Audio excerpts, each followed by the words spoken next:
The theme park stands silent at the edge of town, its gates rusted shut, its colors long faded, yet every inch of it feels alive. From a distance, the Ferris wheel rises against the night sky like a broken crown, its skeletal frame creaking softly in the wind. Roller coasters twist and turn above the tree lean, their tracks jagged and rusted, leading nowhere. The carousel sits in the center of the park, its painted horses frozen mid-gallop, their eyes chipped but still staring. They say that when the moon is high and the fog drifts in, the rides begin to move again, even though no one is there. I approach the main gates, the iron bars bent and broken in places as though something forced its way out, not in. The ticket booth windows are shattered, faded price lists still taped to the glass, the numbers washed out by decades of sun and rain. A faint breeze carries the smell of rust and rotting wood, mixed with something faintly sweet, like burnt sugar left over from forgotten cotton candy machines. I step through the gate, and the silence thickens. It is not the silence of emptiness, but the silence of being watched. The pathway ahead is lined with cracked tiles and overgrown weeds. Faded banners hang in tatters from leaning poles, their cheerful slogans barely legible, fun for the whole family. Where memories are made. The laughter they once promised feels like a cruel echo now.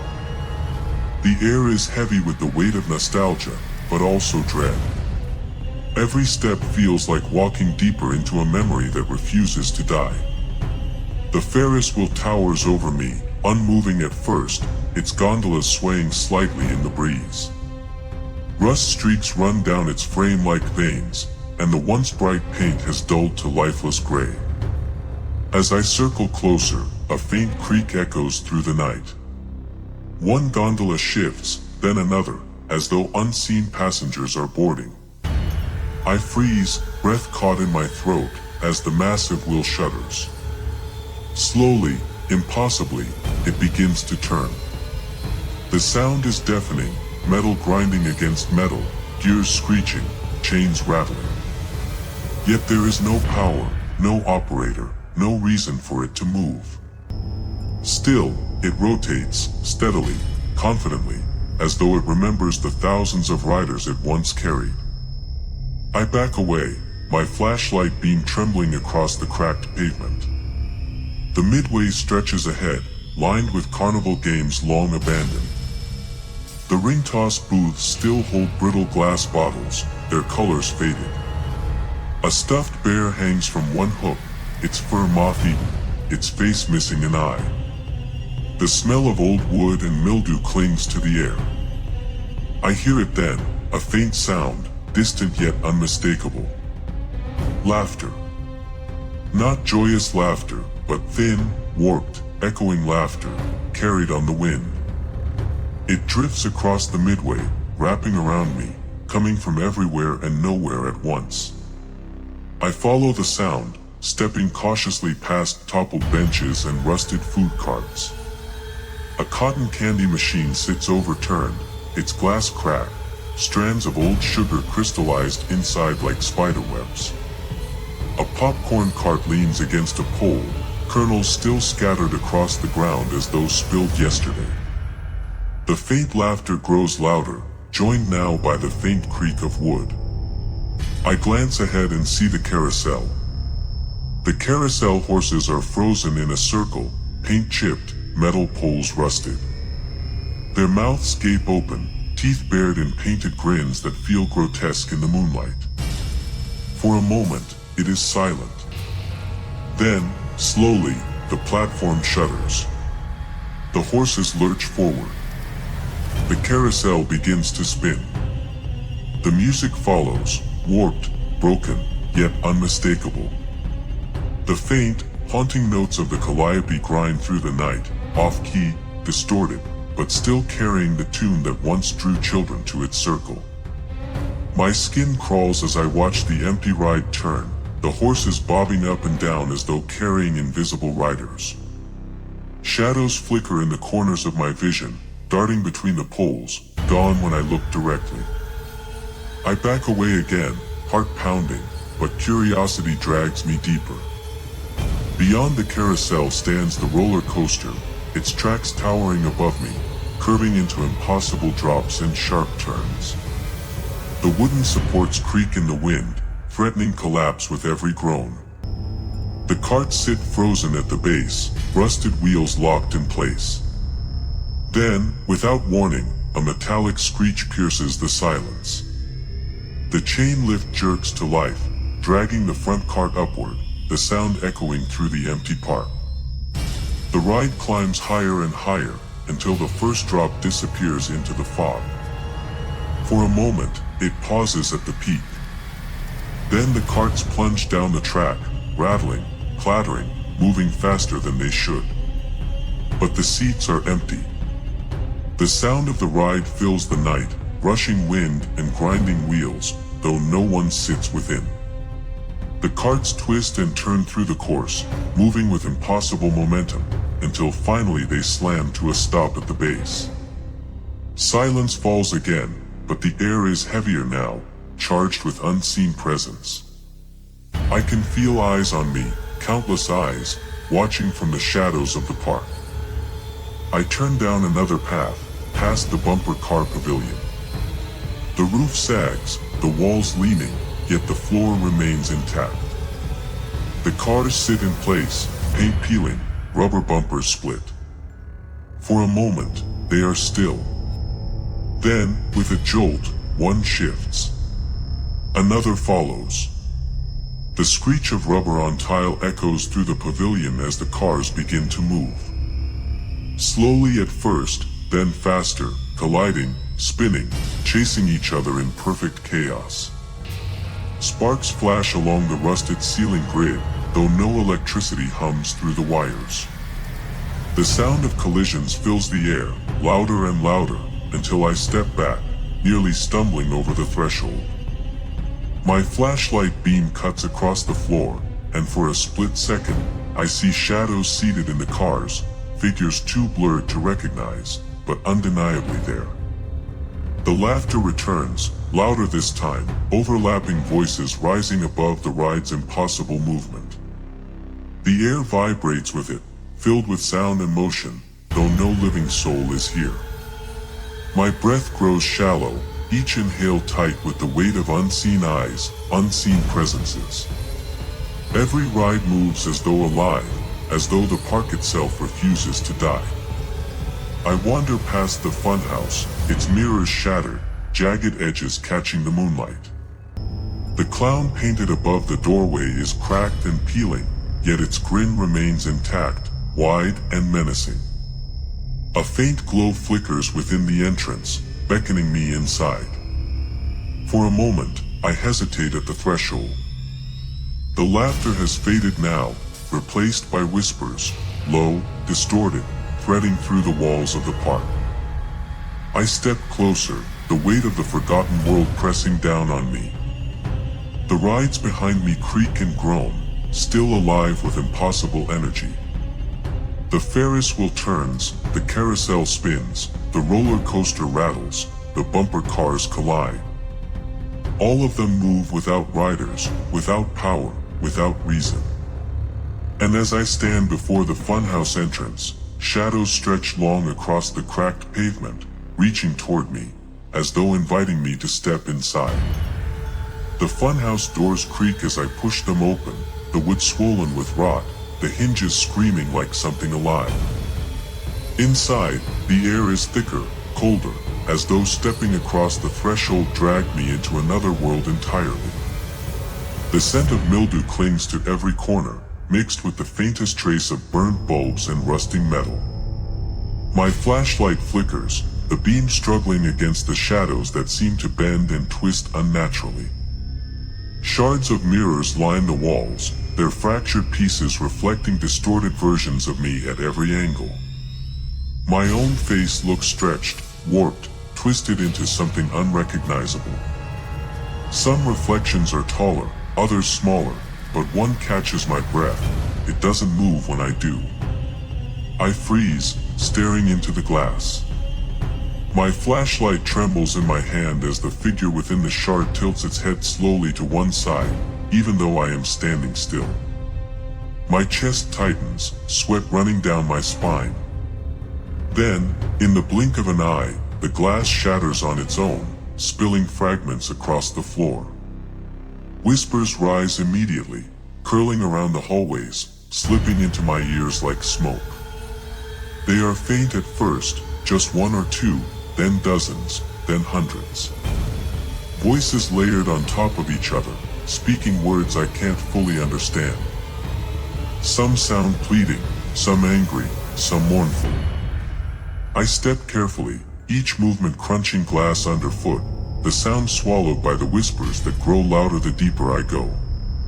A room ahead glows faintly with flickering light, drawing me in. I enter and find rows of cracked mirrors lining the walls, each illuminated by a dying bulb. My reflection stares back at me again and again, except in one mirror, the space is empty. No figure, no beam of light, just an open void staring back. I step closer, reaching out instinctively. The glass ripples beneath my touch, like water disturbed by wind. My hand recoils instantly, but the ripple doesn't stop. Instead, a pale hand presses outward from the other side, smearing against the glass. Its fingers stretch impossibly long, nails claw-like, dragging slowly downward.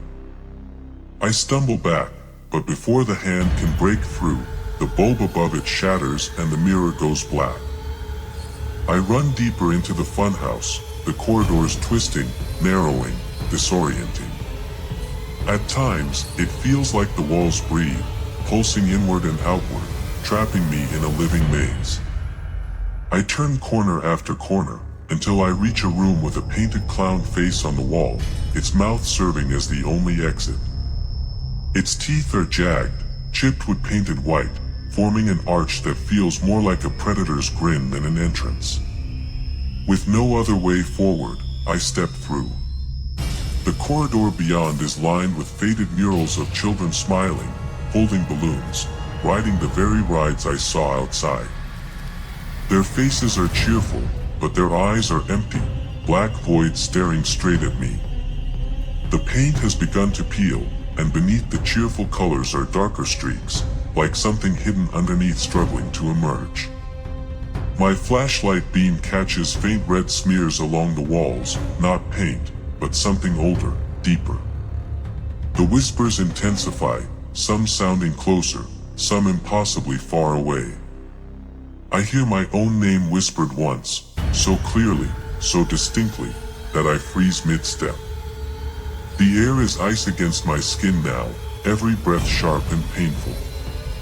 I force myself forward, and soon the corridor opens into a vast, central chamber of the funhouse.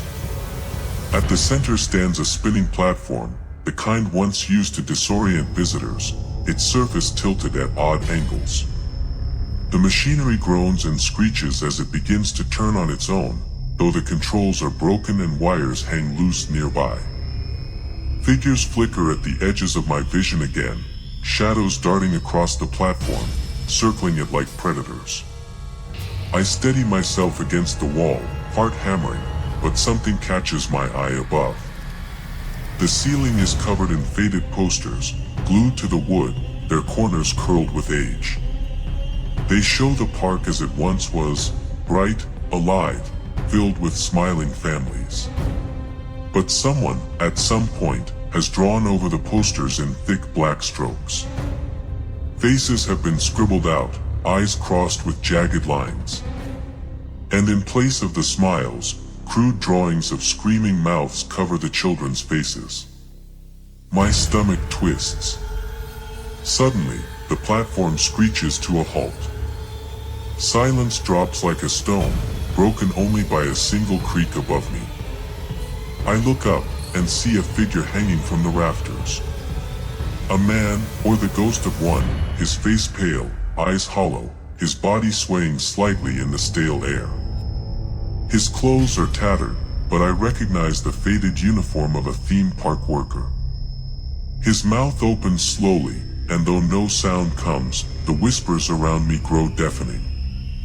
I stumble back, my flashlight trembling, and in that moment, the figure vanishes, leaving only the creak of the empty rafters above. I press on, forcing my way deeper, until the corridors spit me out through the back of the funhouse. The night air hits me like a wave, damp and heavy with fog. The rides are still alive, the Ferris wheel turning slowly, the carousel spinning, the roller coaster clattering in the distance. But now the laughter is louder, clearer, and joined by screams. Not joyful screams, but cries of terror echoing through the park as though carried from another time. I move toward the sound, and the ground crunches beneath my shoes. Looking down, I see ticket stubs scattered across the pavement, not aged and brittle like everything else, but fresh, brightly colored, as though dropped minutes ago. The path ahead is littered with them, leading me toward the main plaza of the park. I follow, each step tighter than the last, until the plaza opens before me. Here, dozens of rides converge, the carousel, the bumper cars, the roller coaster track looping around the square. And in the center, where a fountain once stood, there is now only a dark, gaping hole. The tickets lead straight to it, falling in like breadcrumbs disappearing into the abyss. The screams and laughter echo from within, rising up from the pit, vibrating in the air. I peer over the edge, the darkness impenetrable. For a moment, the sound stops. Then, slowly, something rises from the shadows. A shape, shifting and writhing, built from countless figures all pressed together. Faces half-formed, mouths open wide, hands clawing upward as though desperate to escape. My heart stops as I realize they are the lost. The ones who never left this park. The ones who vanished when the gates closed. Their shadows climb toward me, stretching upward, reaching with skeletal fingers. The rides around the plaza come alive all at once, spinning, rattling, roaring, as though feeding off the energy of what crawls from the pit. The Ferris wheel groans louder, the carousel's music sharpens, the roller coaster rattles violently, sparks shooting from rusted tracks. The entire park feels like it is waking up, no longer content with whispers and echoes. And as I stumble back from the pit, I hear a single voice rise above the others. Calm, deep, final. You shouldn't have come here. The voice lingers in the air, calm and low, but it slices through me sharper than any scream. My flashlight shakes, its beam trembling as I scan the plaza. No one is there, not a single figure, yet the words still hang heavy in the fog. The rides groan and rattle, the shadows stretching longer as though the night itself leans closer to watch me. I stumble back, my heel catching on broken stone, nearly sending me tumbling into the pit. My breath catches as I glance down again, and for the briefest moment I see them clearly, the faces. Dozens, maybe hundreds, twisted together in the darkness. Eyes wide, mouths open in silent cries, hands reaching toward the surface. The moment I blink, they vanish, leaving only the endless black hole. A sudden jolt of air bursts from the pit, cold and damp like a breath exhaled. It blows the scattered tickets into a frenzy, lifting them high into the air before dropping them back to the ground. I back away, heart hammering, every instinct screaming at me to leave. But then, as if mocking me, the carousel starts to turn faster. The painted horses blur, their smiles stretched wider in the flickering light. The music box inside grinds and wheezes, the cheerful tune warped into something broken. Then the horses begin to change. Their eyes, once bright and painted, blink. Their jaws stretch, wood cracking as they open into grotesque grins, sharp teeth forming where there should only be carved smiles. One horse turns its head toward me as the carousel spins, its glassy eyes locking onto mine. I stumble back, but the bumper cars slam to life with a crash.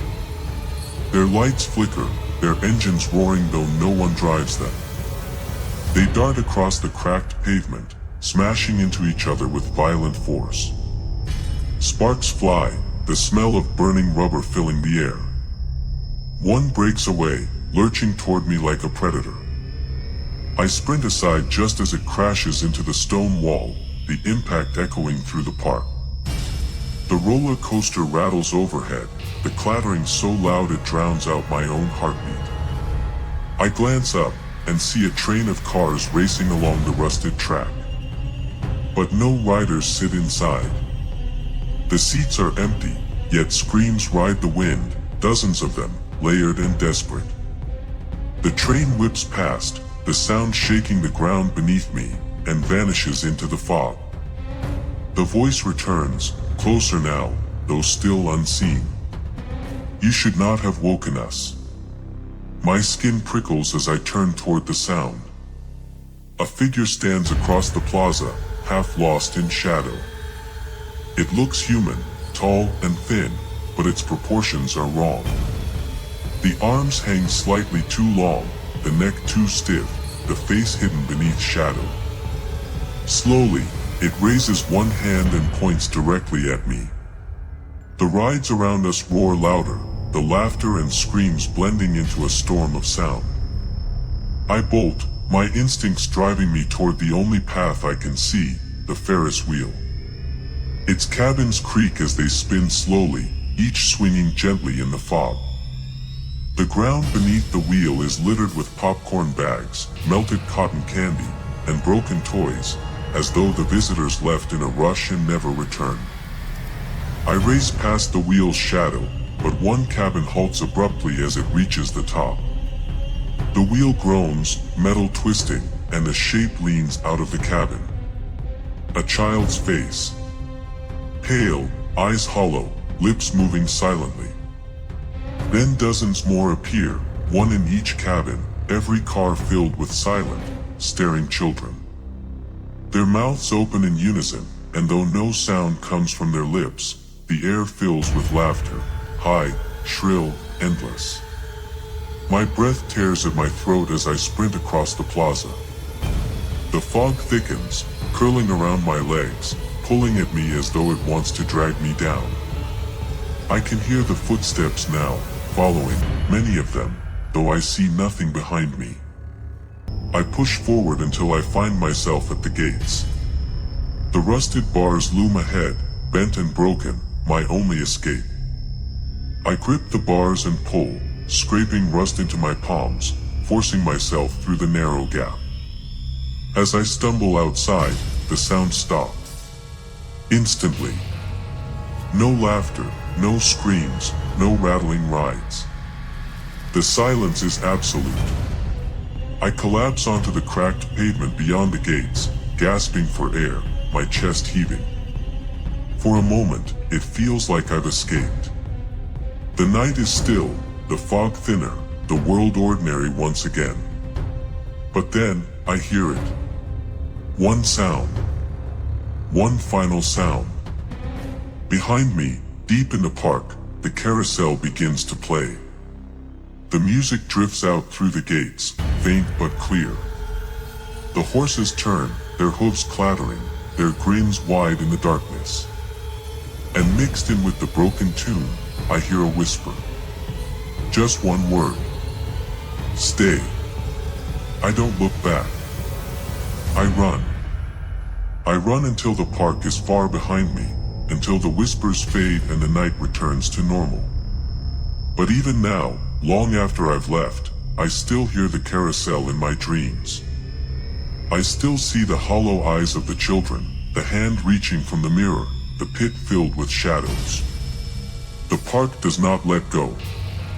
It follows, silent and patient, waiting for the moment I return. Because in places like this, once you've been claimed, you never truly leave. So if you ever find yourself near the edge of a town, where the trees hide something long forgotten, where a gate stands rusted and broken, turn back. Don't step through. Don't listen to the laughter. And whatever you do, don't ride the carousel. Because some places don't want to be remembered. They want to be fed. If this story left a chill in your chest and made you wonder what lurks in the abandoned places of our world, then don't forget to like this video, share it with someone brave enough to listen, and subscribe for more journeys into the forgotten and the haunted. Because next time, the whispers might be closer than you think.